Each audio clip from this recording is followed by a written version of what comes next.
Beloved, welcome to the very first Sunday's Talk of 2026. Thank you for crossing into a new year with intention, not just with goals, not just with noise, but with a desire to truly heal, to grow, and to live different than you did last year. You see, every new year comes with language, a fresh start, a new me. This is my year. But if you're honest, there might also be another layer, a quiet questions like, will this year really be different? Will I ever become who I keep seeing in my spirit? Will my life finally start to reflect what I know God has already spoken over me? Beloved, that tension, that space between what you sense and what you see is where this year's work begins. Because 2026 is not just about doing more. It's about seeing more clearly. And today I'm going to speak to that space. Today I am going to speak about clarity. One word. And I'm talking about the kind of clarity that helps your mind, your habits, and your relationships start to agree with what God has already spoken over your life. Beloved, when we talk about clarity, we're not talking about having every detail of your life mapped out. We're talking about being honest about what is really shaping you, what you're agreeing with, what you're listening to, what you're participating in day after day without even realizing it. Because spiritually, God can speak a word over your life. But psychologically, your nervous system can still be loyal to an old story. You see, you can carry a vision in your spirit while your thoughts, your patterns, and your relationships are all still organized around survival mode, not purpose. Clarity is the moment you stop gaslighting yourself. I'll say that again. Clarity is the moment you stop gaslighting yourself. The moment you stop calling busy what is actually avoidance. The moment you stop calling loyalty what is actually self-abandonment.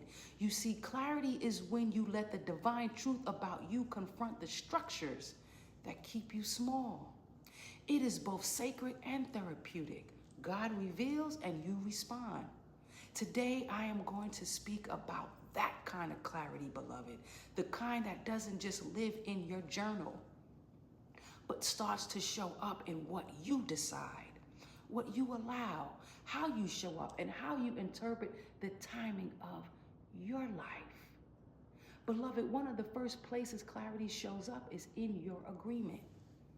Before anything changes around you, something has to get settled in you. What am I agreeing with God about in this season of my life? Not in theory, not someday, now. Because many of us say, I trust God. But if we listen closely to that inner voice, our inner dialogue, what we really trust is our history. We trust what has been more than what has been spoken. God can be clear about you, yes, you, while your internal world is still negotiating what God has said. Part of you believes, part of you doubts, part of you is waiting for more evidence and proof before you commit. You see, clarity invites you to stop living in those two worlds, that split. To move from I hope God will to I agree that God already has. To move from vague language, things will get better, to a clear confession. This is what I believe God has said about me, about this area, about this year. Beloved, you can't live like a person of promise while you secretly agree with limitations. At some point, your mouth, your mind, and your choices have to get on the same page. That's where clarity begins, in what you decide to stand on. Beloved, once something is settled in you, the next layer of clarity will always touch is your environment. Because it's one thing to agree with what God has spoken in a quiet moment. It's another thing to hold that agreement in rooms, relationships, and routines that were built around old versions of you. You see, our nervous systems are shaped in relational spaces by tone, facial expressions, reactions, and silence. The stories you tell about yourself often form in response to other people's expectations, reactions, and their limitations. So when God invites you into a new way of seeing yourself, it will always collide with the old agreements you made to stay safe, accepted, or invincible. You see, clarity will ask you hard questions like this. Who do I shrink around? Whose opinion do I value that I treat as more reliable than what God has already said and spoken in my spirit? What do I keep, or better yet, where do I keep asking for permission I don't even need? Beloved, this is not about villainizing people. It's about being honest about impact. You see, some people in your life has never seen the version of you God is calling forth. They only know the version that overthinks, overfunctions, overexplains, or overaccommodates. And without clarity, you will keep editing your vision down to what they are comfortable with. That is reenacting an old pattern. In the spirit, it looks like shrinking a God-sized word to fit a human-sized expectation. Clarity invites you to notice this. Which voices leave you more aligned after you talk to them, and which one leaves you more doubtful, smaller, or scrambling inside? Which spaces make it harder for you to remember what God said? Which conversations you walk away from having to rebuild yourself afterward? Beloved, you are allowed to protect your atmosphere. You are allowed to reduce access to your tender places that are still healing. You are allowed to stop handing your assignment to people who don't have the language to hold it. That too is clarity. Not just knowing what God said, but knowing who can handle hearing it and who can't. Beloved, once clarity starts touching what you agree with and who you allow near that agreement, it will eventually confront something else, how you show up. Because it's one thing to have a word, it's another thing to build a life that can support and hold actually what is said. Most people think discipline is about being strong enough or motivated enough. But discipline is much more sacred than that. Discipline is how you treat the vision you say you carry. It is the evidence that you believe your life is going somewhere.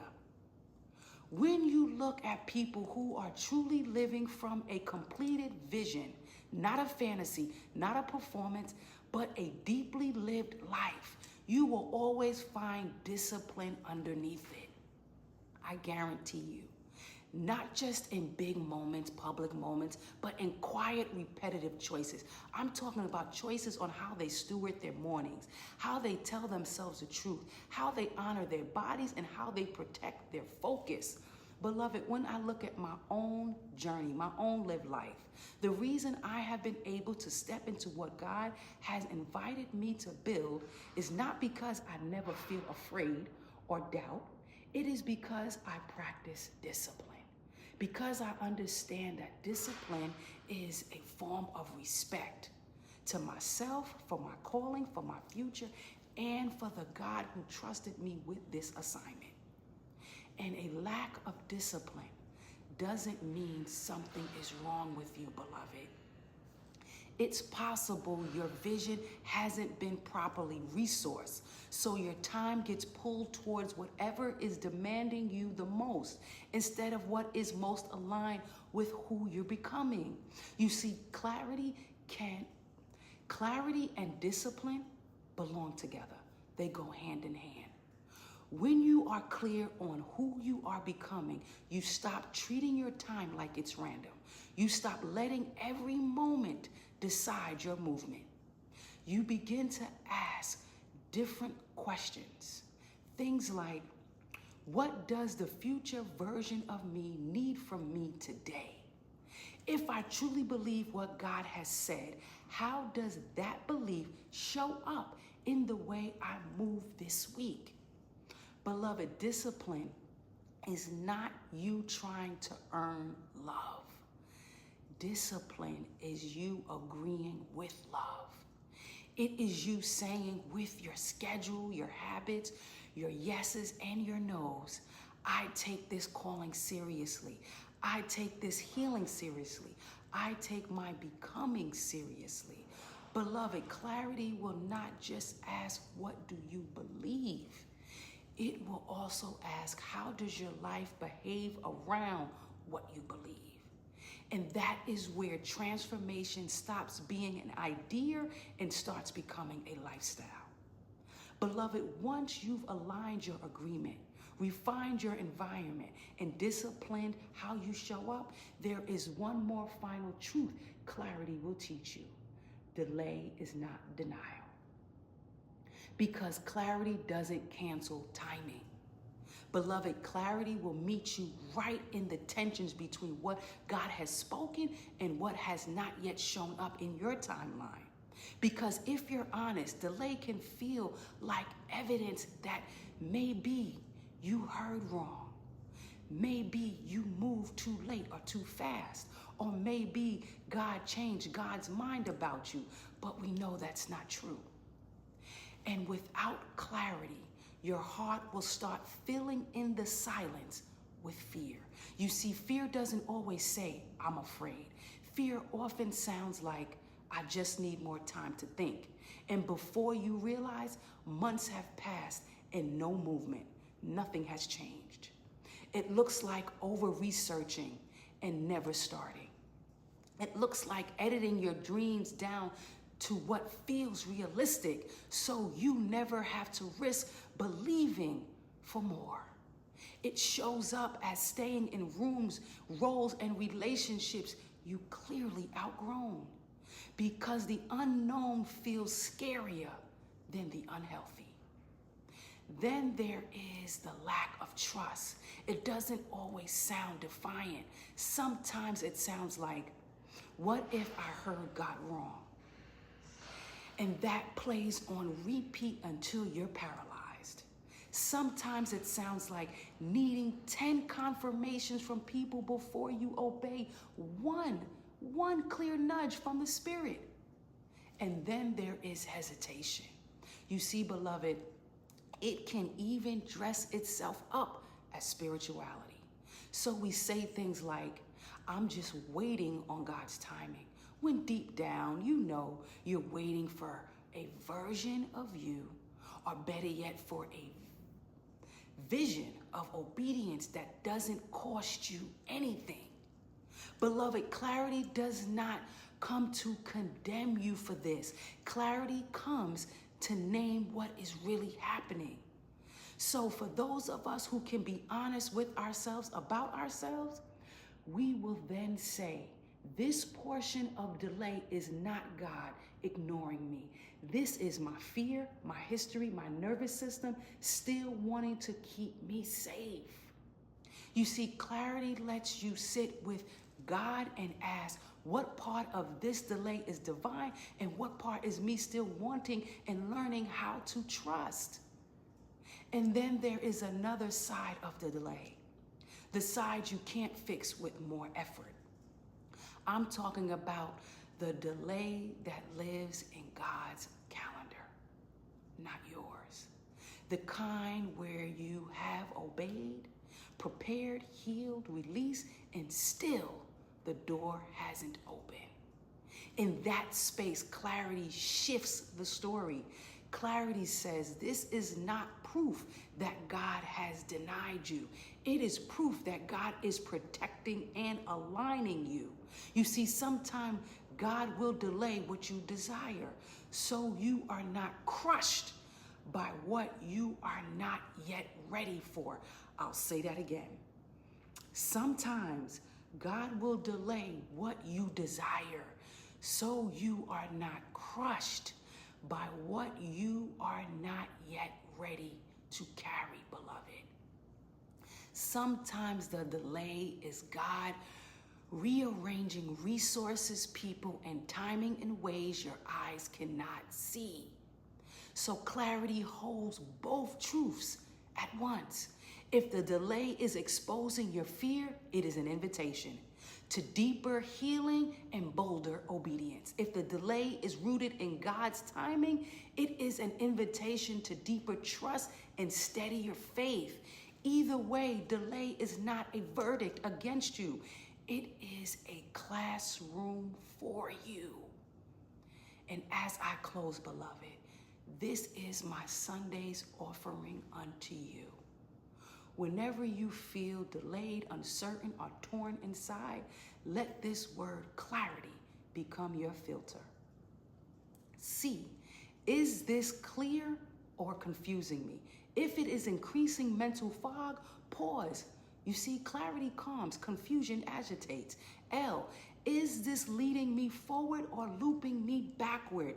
Does this conversation, thought, or choice move you towards healing and obedience or back into old cycles of overthinking and regret?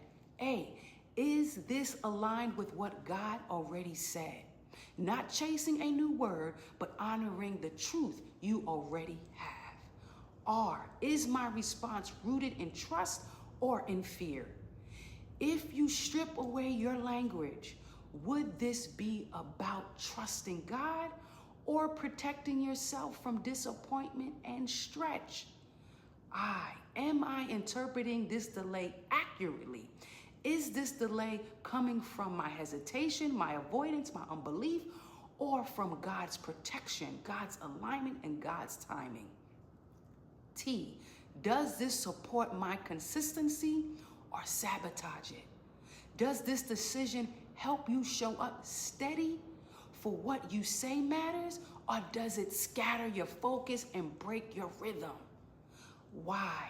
Can I yield control and still stay faithful? Because when control is driving, clarity is always compromised. Beloved, this is how clarity becomes more than a theme. It becomes the way you protect your agreement, curate your environment, honor your discipline, and walk through delay so that the vision God showed you for 2026 does not stay in your spirit, but begins to take shape in your actual life through what you agree with, the environments you choose, the discipline you practice, and how you interpret delay.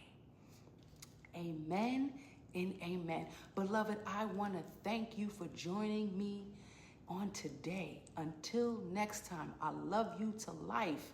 And hey, don't forget, if you haven't downloaded the Vision Vessel for 2026, I will repost it and post it in this talk. I love you to life. God bless.